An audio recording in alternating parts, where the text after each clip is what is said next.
Sziasztok, szifonosok! Ismét itt a kanapépercek a szifonban. Vendégünk ismét Háló Dániel. Sziasztok! Folytatjuk a kérdéseket, amit beküldtetek számunkra.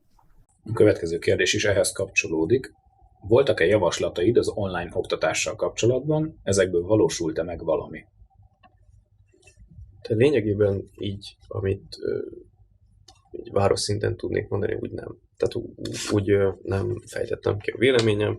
Az intézményünkben, az egyik tagintézményben, ugye, ahol tanulok, ott egy-két-három tanárnak, de azt is osztályszinten mondtuk, hogy úgyis ők kérdezték szeptemberben, hogy milyen volt. Hát ugye senkinek se volt jó. De azért ez az a tananyagmérséklést, azt úgy próbáltuk sugallani elég erősen a számukra. Aztán most így lényegében valamilyen szinten jó is, meg rossz is. Tehát Persze. még mindig nincs meg az egyensúly. Úgy érzem, meg a többiek is. Tehát. Értem. Arról tudsz esetleg mondani valamit, hogy így a te meglátásodból hogyan élik meg a diáktársaid ezt a karanténhelyzetet? Hát saját szemszögből. Hát lényegében az, hogy egyrészt monoton. Tehát azt nem mondom, hogy 0-24, de azért úgy 7:30 körül, mondjuk azt 7:30-8 körül leül az ember a gép elé, és akkor délután 2-3-ig, amíg neki órája van, addig folyamatosan az a gépet nézi, még tesi órán is. Tehát azért én azt mondom, hogy ez monoton. Tehát annyira nem is egészséges, ha lehet így fogalmazni, mert folyamatosan a gép előtt ül, és folyamatosan darálja lefele az anyagot, amit ad a tanár, vagy éppen dolgozatot ír, akármi, és én szerintem ez annyira nem jó. Tehát itt is jó lenne azért megtalálni azt, hogy azért a szabadban is legyen, tehát hogyha nem is megy ki a parkba sétálni, friss levegő, legalább az udvarba menjen ki egy 15-20 percet, és szellőztesse ki az agyát, mert az iskolában azért az megvan, hogy tantermet váltanak, tesi óra van, akkor úgy azért a koncentráció is javul, amikor beül az diák az órára. Szóval én úgy gondolom, hogy ez a mérsékletesség, meg inkább azt mondanám, hogy csináljon egy napi rendet. Tehát, hogy ne csúszanak össze a napok, ne legyenek az, hogy most csak ott ülök és az van, aztán folytatom tovább, csak filmet nézek, sorozatozok, hanem úgy legyen egy napirendi pont, hogy most, vagy napirendje, amikor most kimegyek egy kicsit, most kiszellőztetem a fejemet, és aztán például visszamegyek, és akkor újra ráfókuszálok a tanulásra, vagy arra, milyen dolga van. Van jó gyakorlatod, ami könnyebbé tudná tenni az online oktatást? Megmondom az őszintét, ilyen nincs. Tehát, hogy én is küzdök ezzel, már amennyire, de így nincs. Nem tudom, erről beszéltünk-e már, hogy jelen helyzetben mit kell máshogy csinálnod diákpolgármesteri munkásságodat illetően így a járványhelyzetben. Szóval mi az, amit a járványhelyzet előtt, vagy azokban az időkben, amikor nem volt, mert már a második hullámban vagyunk, ami teljesen más, hogy látszódik, hogy különbség van a kettő között, hogy van-e olyan? Hát a home office-val mondhatom így, tehát azért interjúk is akkor is voltak, most is vannak, csak hát ugye nem megyek el személyesen, hanem e-mailbe kérdéseket ugye felteszik, és akkor én arra válaszolok, tehát nekem lényegében ennyi. Meg ugye a gyűlés is van, tehát az minden online. Hát az online világban igen, kellett átmenned. Jó, mert két kérdés egymáshoz is kapcsolódik. Milyen volt a kapcsolatod diákpolgármesterség előtt a fiatalsággal? Szóval neked velük, és nekik veled, szóval volt-e, miben volt, vagy másabb volt-e, mint most így utána? Nem ismertem annyi embert, meg tehát igazándiból annyira nem volt ilyen szorosabb, tehát nagyon levegős volt ez az egész. Aztán, hogy így meglett a diákpolgármesteri titulus, így úgy érzem most már erősebb ez a kapocs, szóval hát így lényegében ez lenne rá a válaszom. Értem. És amúgy te az iskolában ez a közösségi ember voltál? Mert hogy így mondtad, hogy az iskola vezetőttel beszéltétek, és meg szerettél volna a diák önkormányzat elnöke lenni? Azt említetted? Igen, tehát csak az intézményvezetőm a diákpolgármesteri választáshoz köthető. Tehát a diákönkormányzat elnöki posztot pedig a Dökös tanár hirdette ki, és úgy sikerült megszerezni. Értem. Szóval akkor lényegében egy közösségi embernek érzed magad, vagy mondanád magad. Igen. Értem. A város működésbe bevonás óta, szóval amióta diákpolgármester vagy, mi változott a városról alkotott képedről? És ugyanaz a kérdés majd a fiatalságról alkotott képedről. Szóval mi az, amióta diákpolgármester vagy, és egy picit így a városhoz is közelebb vagy, mi az, ami változott ebben a két Hát lényegében dologban? Az, hogy nekem teljesen más volt előtte a képem ugye a városról, aztán, hogy belecsöppentem ebbe, hát nyilván pozitív irányba ugye eltolódott, mert ugye én nem gondoltam azt, még a titulusom előtt, hogy mennyire foglalkozik például a városvezetés a diáksággal. Aztán, amikor belecsöppentem, és láttam, hogy azért polgármester úr is, meg úgy többen is az önkormányzaton mennyire aktívan részt vesznek benne, akkor úgy már láttam, hogy tényleg. És így mi volt a másik? A másik a fiatalságról alkotott kép, a Szolnokváros fiatalságával kapcsolatos képed. Hát itt például a VDT-n gyűléseken ugye azért úgy vegyesen vagyunk, tehát gimnázium, szakképzőiskola, szakgimi, stb. És én azt gondolom, hogy itt Szolnokvárosában a diákság azért az összetartó, tehát most így nem ilyen megkülönböztetésként, vagy gimi, szakgimi, meg szakközép, hanem hogy tényleg, hogyha egy csapatban vannak a srácok, akkor úgy össze tudnak elég jól dolgozni. Tehát én úgy gondolom, hogy tehát ilyen szempontból is a fiatalokról, rólunk javult a képen.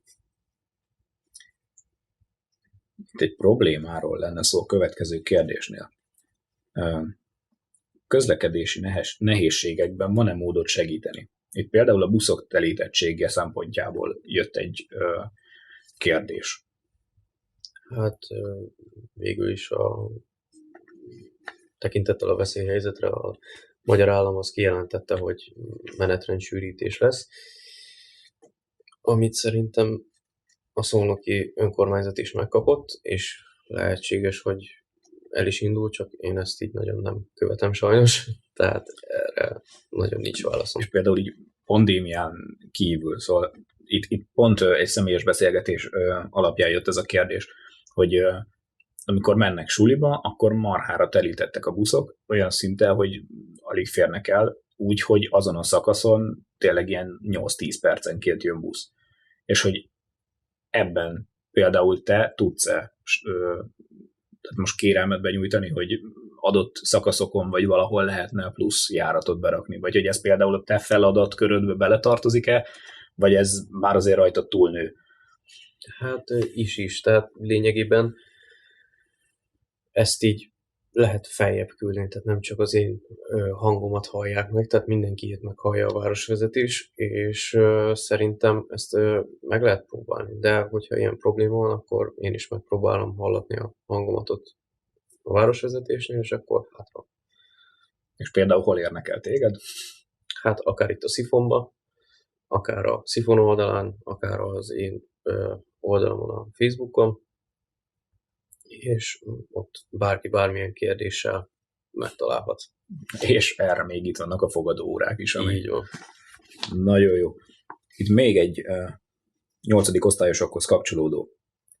Te most a mostani éned mit üzenne a 8. osztályos énednek? Ugyanebbe az irányba mennél, ahol most vagy változtatnál? Ugyanebbe az irányba mennék, mert ugye én is beleestem abba, amitől vagy óvnám a leendő 9-eseket, hogy tényleg válasszák meg a szakmát, ugye én is rossz irányba mentem el sajnos, és hát ugye ez egy év mínusz, tehát nekem egy évvel több így a középiskolai évem száma, és ja, tehát lényegében ez, hogy tényleg megfontolva döntsenek, szülőket kérdezzék ki, de ha nem is kérdezik ki a szülőket, akkor, hogyha csak a saját véleményük számít, akkor tényleg nézzenek utána az adott választott gimis résznek, vagy a szakmai résznek is, hogy tényleg azért nekik minél könnyebb legyen, hogyha már azt tanulnak. És a sajátomnak csak annyit üzennék, hogy gyere inkább Szolnokra. Azt megtudhatjuk, hogy hol buktad el, ahogy te most mondtad azt az 1 évet, hogy te hova, vagy milyen irányba mentél? Én vízügyi szakra mentem, nem Szolnokon, a Pálfiba, hanem én teljesen más délebre mentem, majdnem a román határhoz.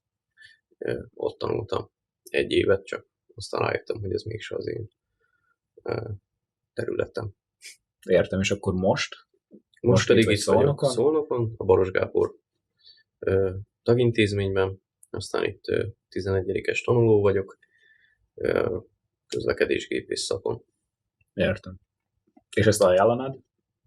Hát aki a műszaki dolgok iránt érdeklődik, természetesen. Meg ugye most már azért bővült ez a műszaki szakképzés is, mert már van légijárműszerelő, meg gépjármű mechatronikus. Jó, mondjuk az eddig is volt, de most ez a repülőgépszerelő szakma az most eléggé úgy, hát hogy mondjam, híres. Tehát gondolom kíváncsiak rá. És ennek lesz így kereslete ezekre az emberekre itt Magyarországon? Természetesen van, tehát nagyon sok olyan, hogy mondjam, reptér. Tehát például itt Szolnokon is azért egyszer-kétszer meghallottam, hogy hát kevesen vannak, de tehát nem a honvédség, ha nem a honvédséghez menne egy diák, hanem vagy aki ugye már a kezében van a szakma, papír, minden, akkor a Liszt Ferenc repülőtérre menne dolgozni, vagy ugye külföldre, tehát nagyon sok területen lehet ezzel a szakmával tevékenykedni. Ez jól hangzik. Ez meg érdekes. Tehát, hogy igen, azt akartam mondani, hogy azért hogy még nekünk is így felcsillan a szemünk egy ilyen repülőgépszerelő, azért szerintem sok fiú akart kiskorábban repülőgépszerelő lenni, szóval hát igen, meg a lehetőség adott. Így van. Így van. Most ez a pandémiai időszak sok mindent megnehezít, ahogy már említetted, és te hogy látod, hogy tudják a fiatalok megélni a közösségi életet így az online tér hatására? Hát e-sporttal. E-sporttal? E-sporttal, igen. Tehát azért a videójátékokkal szerintem ugye az eddigi összecsapódott banda az ugyanúgy megtartja a hangulatot, ugyanúgy megvan a beszélgetés ilyenek. Hát aki nem annyira nyitott erre, annak az ugye különböző közösségi médiában megtalálja magát, és akkor telefonhívás, stb. Skype, videóchat ilyenek, de én azt mondom, hogy a videójáték az, amivel így a bandát össze lehet tartani. Tehát így az öcsémet is így nézem, és tehát őnek is online oktatás van, aztán vége van az oktatásnak, és így 3-4 óra hossza az így elment. Tehát ez így összetartja az ő kis bandáját, hát aztán kérdés, hogy most ez mennyire lesz jó, vagy mennyire nem, mennyire lesz pozitív az adott baráti társaságnak, mennyire nem. Értem. Nekem lenne még személyes kérdésem, hogy te így a diákpolgármesteri mi voltod alatt, és titulusod és mandátumod alatt, a Szifonnal tervezel-e valamilyen kapcsolatot kialakítani, vagy valamilyen programötlettel előállni így a Szifonnak, ami a fiatalság szemszögéből egy pozitív dolog lehet, esetleg a fiatalok behívását, vagy ideinvitálásában tervezel-e tevékenykedni? Hát lényegében, amit ugye már említettünk is egy jó párszor, az e-sport, azt szerintem itt a Szifonban meg is lehet csinálni, tehát azt a helyet szerintem tudnátok biztosítani. Az úgy lényegesen jól jönne nektek is a fiatalság szempontjából. Ugye az lenne az egyik szakkör, a másik az például, hogyha különböző korapetállást lehetne itt tartani a nyugdíjas pedagógusokkal majd a veszélyhelyzet után, mert természetesen őket védjük ebben a helyzetben 100%-osan, amennyire csak tudjuk. És meg hát még számos más programot is ki tudunk ide, kisebb-nagyobb programokat ki tudunk ide szerintem találni, amivel a diákokat ide tudjuk csalogatni. Értem. Hát köszönöm szépen, hogy eljöttél és elmondtad így kérdésekre a válaszokat. Üzensz-e valamit a fiatalságnak? Tartsanak ki. Köszönjük, hogy itt voltál. Én köszönöm. Ezek voltak a kanapépercek itt a Szifonban. Reméljük tetszett a videó, és várjátok a következőt is. A következő videóban a Mit játszunk vlog csapata lesz a vendégünk. Nekik is már föltehettétek a kérdéseket. Remélem várjátok szeretettel azt a videót is. Sziasztok!